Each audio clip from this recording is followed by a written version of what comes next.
Chapter 2. Playing Cowboys.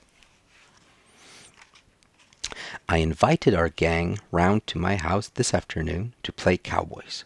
They brought all their gear. Rufus was wearing the policeman outfit his dad gave him, with the cap and handcuffs and gun and truncheon and whistle.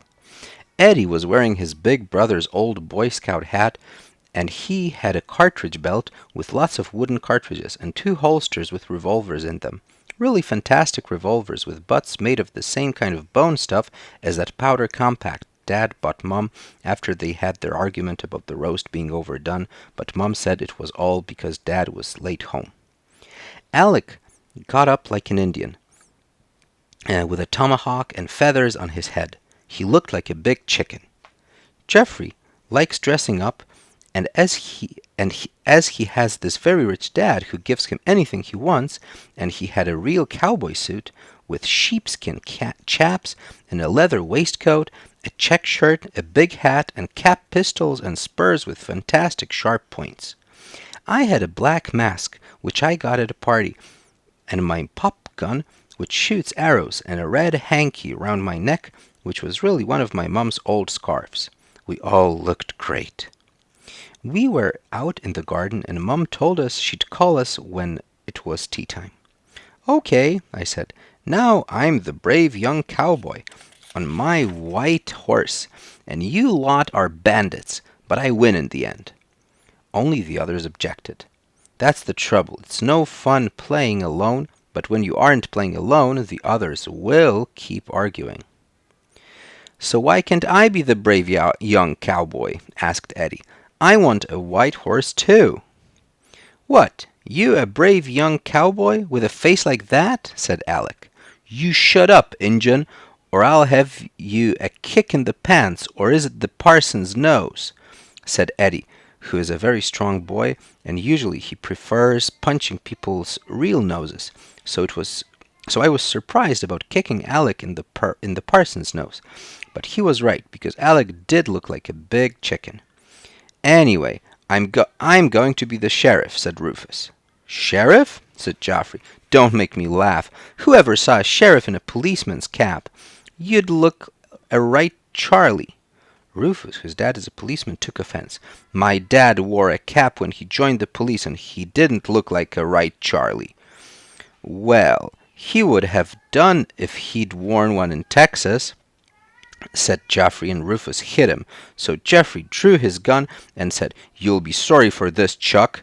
And Rufus hit him again, and Joffrey dropped to the ground, going bang, bang, bang with his cap pistol.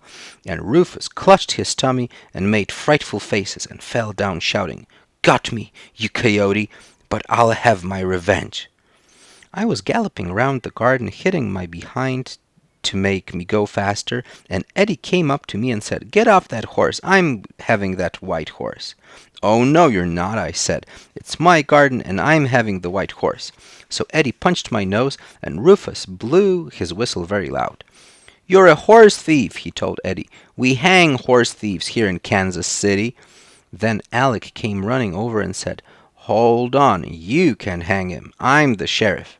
"Since when?" asked Rufus. Alec isn't all that keen on fighting, but he took his tomahawk and biffed Rufus on the head with it, which Rufus was not expecting. Luckily, he was wearing his policeman's cap. "My cap! You've squashed my cap!" shouted Rufus. And then he started chasing Alec, while I went back to galloping round the garden. "Hey, everybody, stop!" said Eddie. "I've got an idea. We're the goodies, and Alec is the tribe of Indians, and he tries to capture us, and he takes one prisoner. But we arrive, and we rescue the prisoner, and then Alec is beaten." We all thought that was a great idea except for Alec. "Why do I have to be the tribe of Indians?" he asked. "Because of your feathers, idiot," said Joffrey. "And if you don't like it, you needn't play. You're just being a nuisance." "All right, then I won't play," said Alec, and he went off to sulk in a corner and eat a chocolate croissant he had found in his pocket. "But he's got to play," said Eddie. "He's our only Indian. Anyway, if he doesn't play, I'm going to pluck his feathers." Alec said okay, he'd play, but only if he could end up being a good Indian. All right, said Geoffrey. But honestly, you can't half be irritating. Who'll be the prisoner? I asked. Geoffrey, said Eddie. We can tie him to that tree with the washing line. That's what you think, said Geoffrey. Anyway, I can't be the prisoner because I've got better clothes than you. So what? Said Eddie. I'm not saying I won't play because I've got a white horse, am I? You haven't got the white horse, I said. I've got the white horse. Eddie got cross, and he said the white horse was his, and if I didn't like it, he'd give me another punch on the nose. Just you try it, I said. So he did. Don't move, Oklahoma kid, shouted Geoffrey, firing his guns right, left, and center. And Rufus blew his whistle and said, Here, I'm the sheriff. I'm arresting you all. And Alec hit him on the cap with his tomahawk and said he was taking him prisoner, and Rufus was upset because he'd dropped his whistle in the grass, and I was crying a bit and telling Eddie this was my garden and I never wanted anything to do with him again. And everyone was shouting, and it was all great. We were having a fantastic time. And then Dad came out of the house. He didn't seem to be too pleased.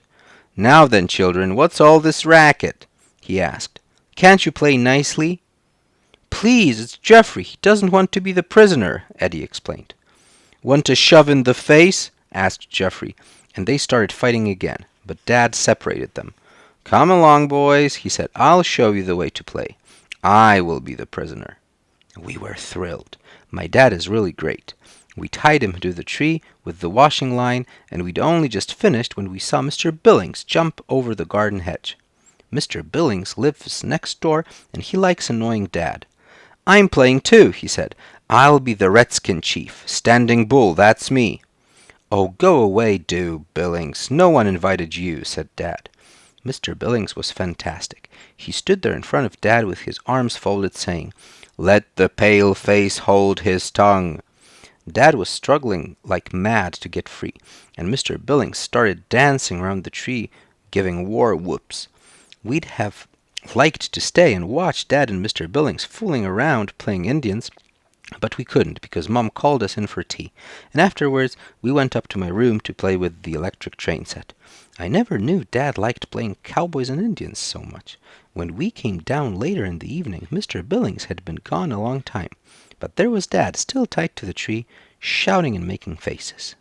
Fancy being able to play games all by yourself. My dad is great.